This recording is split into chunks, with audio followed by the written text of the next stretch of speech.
আম আসলে মনে পড়ে এই আম মাখার কথা। তো আগে অনেক আম মাখা খেয়েছি। তো আজকে কি করে এই আম মাখাটা করছি পুরো ভিডিওর সাথেই থাকুন।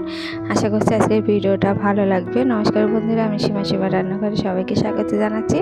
তো আজকে বানাবো এই তো আম মাখা। তো আমি এরকম ছোট ছোট আম নিয়েছি, আর এই ছোট ছোট আমেরই আম মাখা খেতে অনেকটা মজা লাগে। তো ছোটোবেলা অনেক খেয়েছি।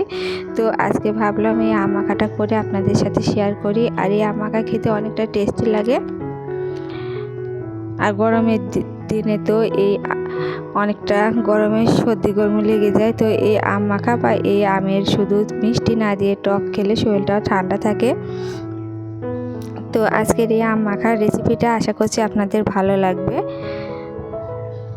তো যারা আমার এই আম মাখার আজকের এই রেসিপিটা দেখছেন, আমার চ্যানেলটিকে লাইক করে দেবেন আর সাবস্ক্রাইব করে পাশের বেল আইকনটি অন করে দেবেন। যখনই কোনো নতুন ভিডিও আপলোড দেব সবার আগে দেখতে পারবেন, আর পাশের নোটিফিকেশনটা অন করে দেবেন। যখনই আমি কোনো ভিডিও ছাড়বো সবার আগে আপনাদের কাছে পৌঁছে যাবে।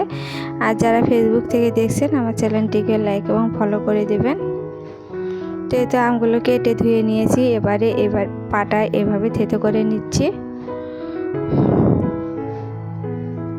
তো শিলপাটায় এভাবে থেতো করে নিতে হবে। তো মিক্সিতে দিয়ে এগুলো ব্লেন্ড করলে অতটা টেস্ট লাগবে না, শুধু আধো আধো করে এভাবে আমগুলো আমি থেতো করে নিচ্ছি।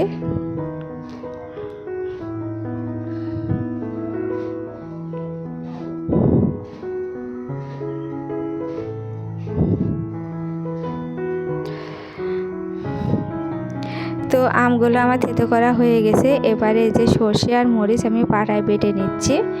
তো ঝালের জন্য আমি এতেও 3টা মতো কাঁচামরিচ নিয়েছি। তো আপনারা ঝাল যদি আর একটু বেশি কম খেতে চান তাহলে সে পরিমাণে নিয়ে নেবেন। তো এইগুলো উপকরণ দিয়ে আম মাখাটা করতে হয়। তো সর্ষে মরিচটা আমি বেটে নিলাম। তো এবারে দিয়ে দেব আমি স্বাদ মতো চিনি। তো এখানে আমি 2 চামচের মতো চিনি নিয়েছি। আর দিয়ে নেব সামান্য লবণ, আর একটু সর্ষের তেল দিয়েছি, তো সেটা স্কিপ হয়ে গিয়েছে। তো এবারে আমগুলোকে আমি একটু মাখিয়ে নেব, আর একটু ছেড়ে এই আমটা মাখিয়ে নিতে হয়। আর এবারে দিয়ে দেব সামান্য লেবুর রস। তো লেবুর রসটা দেওয়ার জন্য এর টেস্টটা অনেকটা ভালো আসবে। তো আমি আমগুলো একটু টেস্ট করে দেখছি কেমন হয়েছে, খেতে খুব ভালো হয়েছিল। তো এভাবে বাড়িতে তৈরি করে খাবেন এবং কমেন্টে জানাবেন আম মাখাটা কেমন হয়েছে।